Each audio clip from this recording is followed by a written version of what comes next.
રાજકોટ શહેરના B division police સ્ટેશનમાં તારીખ 6/1ના રોજ સમીરભાઈ રજાકભાઈ મુલતાની નાઓએ એક ફરિયાદ આપેલી છે.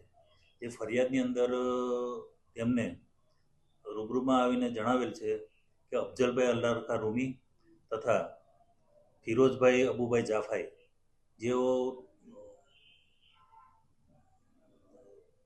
ટૂર્સ એન્ડ ટ્રાવેલ્સનું કામ કરતા હોય અને તેઓએ રજવી ટૂર્સ એન્ડ ટ્રાવેલ્સ નામની એક ઓફિસ ખોલેલી હોય, જેના મારફતે આ લોકો મુસ્લિમ સમાજના લોકોને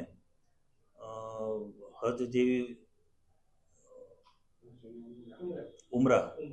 ઉમરાહ માટે લોકો યાત્રીઓને ફરમાવેલા ને 15 દિવસનું પેકેજ હોય અને આ લોકોને અમદાવાદથી ફ્લાઇટમાં લઈ જઈ અને 60,000 થી 70,000 રૂપિયા જેવું પેકેજ આપી અને લોભામણી જાહેરાતો આપેલી, જે આધારે આશરે 19 જેટલા યાત્રીઓ એમની પાસે બુક કરાવી અને તારીખ 4/1ના રોજ અમદાવાદ એરપોર્ટ ખાતે પહોંચેલા. જ્યારે અમદાવાદ એરપોર્ટ ખાતે પહોંચેલા ત્યારે ત્યાં જઈને એમને જાણ થયેલી કે અમારી સાથે છેતરપિંડી થયેલાનું જણાઈ આવે છે, જેથી તેઓને ફોન કરતા તેઓના ફોન સ્વિચ ઓફ આવેલા આરોપીઓના અને તેમને મદદમાં બિસ્મિલ્લાબેન સિરાજભાઈ જાફરી નાઓ પણ છે, જેઓ એજન્ટનું કામ કરતા હતા.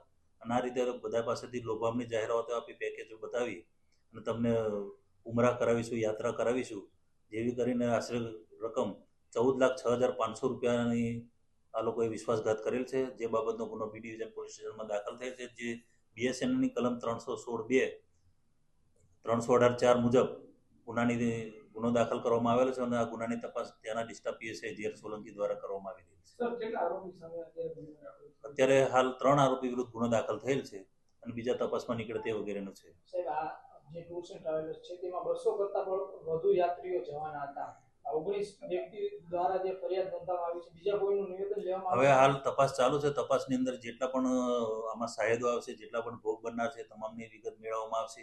આ સિવાય બીજા કેટલા ભોગ બનેલ છે તેની પણ વિગત મેળવવામાં આવશે અને સાહેદો કેટલા છે અને કેટલા લોકો સાથે છેતરપિંડી થઈ છે તેની વિગતવારની તપાસ કરવામાં આવશે.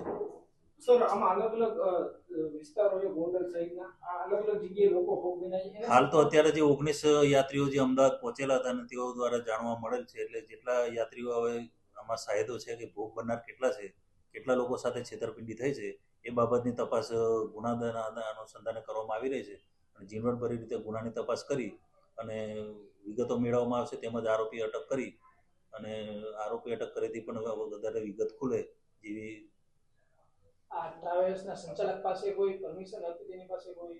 હવે હાલ એમને હાલ તો એ લોકો પોતાની જે ટૂર્સ એન્ડ ટ્રાવેલ્સની ઓફિસ છે તેમના મોબાઈલો છે સદંતર બંધ કરીને બધું ફરાર થઈ ગયેલ છે.